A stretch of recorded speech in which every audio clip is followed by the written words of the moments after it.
I would say no. Clearly, if you're an MI school, it's nice to have some teachers who are more involved in the arts, some teachers who are more involved in social understanding, and so on. But no, I wouldn't put a faculty together on the basis of MI. I think the real problem, which gets to the previous question, is if teachers have had a very rigid education themselves, then they're going to want to teach that way unless they're given different kinds of experiences. And you probably know about iDiscover, which is the group that brought me here to India. And a lot of what they do is professional development, working with teachers over the course of a year. A lot of what they do is provide materials which help to scaffold teachers and students. A lot of what they do is assessing whether people are learning using the different intelligences.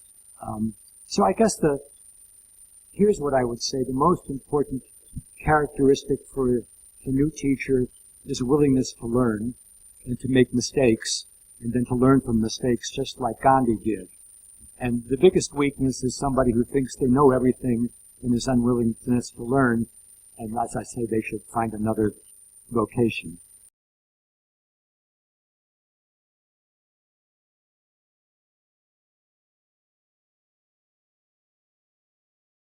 Of course, we have tests, and I can't snap my fingers and get rid of them. And these tests are very high stake in India, more high stake than in the United States, believe it or not. And part of your obligation is to help prepare the young people for the tests. There's no way of getting around that. But one of the biggest mistakes in education all over the world is to try to cover too much material. Because even if that may produce a superficially higher score on an exam, a few years later, what's left is minimal.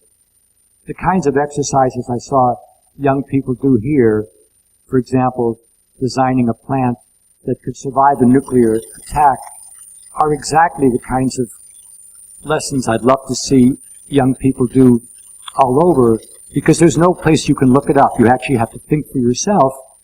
This happens to be a competition, and I hope and trust that the biology teacher doesn't just say, you're right, you win the prize, and the rest of you are wrong, but rather has the children discuss with one another what's right and what's weak about their own solutions to that 2035 plan. Because those are the kind of lessons that last.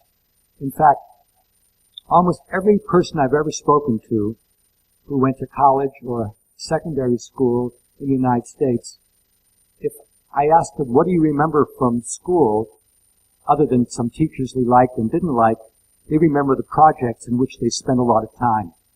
You know, the theses, or the biology projects, or the works of art, the performances they made. That's what people remember, and that's what they learn from. But to be honest to you, if somebody is hooked on books and PowerPoint, there's probably not a great deal we can do. Maybe we should counsel them into selling real estate and get a Teach India person in who has a more open mind.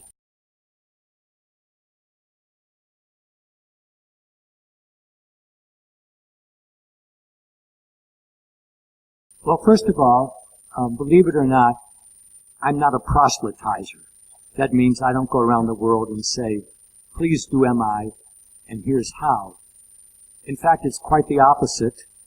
I've never trademarked or copyrighted everything. I've never created MI schools or anything like that. These are ideas which people all over the world have used in their own way.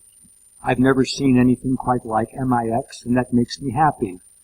I describe the one time in my life where I denounced a program, and that was the Australian abuse. However, I have to say that I was offered a lot of money here to meet with people who are trying to tell MI from people's fingerprints, and since I can't believe there's the slightest bit of evidence for this, to my family's regret, I turned down the offer. And I don't mind saying that these people may be well motivated, But the claim that you can look at somebody's fingerprint and talk about their psychology at all is, to me, nonsensical. I don't really buy the premise of the question. You don't need a lot of resources to do MI. What you need is a different way of thinking. For the natural intelligence, there's the physical world. For the language intelligence, there's talking and writing. For musical, there's so it's none of these things cost any money. It's thinking about things in different ways. And while individualizing is obviously easier if you have 10 students than if you have 40, pluralizing, which means teaching things in many ways, you can do if you're imaginative. So you don't need resources, you need a change of mind.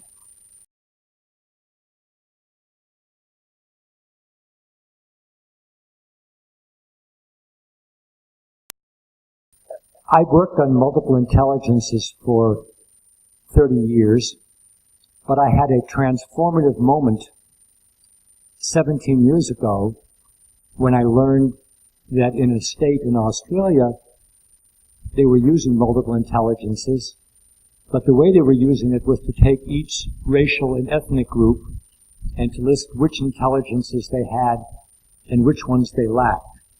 And I found this abhorrent, deplorable. The motives may have been good, but it was very frightening that anybody would simplify my ideas in that way. And it was a transformative moment for me because since 1995, 17 years ago, I've been focusing on engendering good work and good citizenship in young people. And there's a lot of information about that on the web. If you go to goodworkproject.org or goodworktoolkit.org, you can read about that work. And in fact, on Good Work Toolkit, we just posted a blog about good work in India because my colleagues were here in November in Delhi working with the Global Leadership Educational Foundation, which has 40 schools here dealing on issues of good work. That all sounds like an advertisement, though I don't get any money from it, but that's just to say that I could talk for 5 hours on the topic.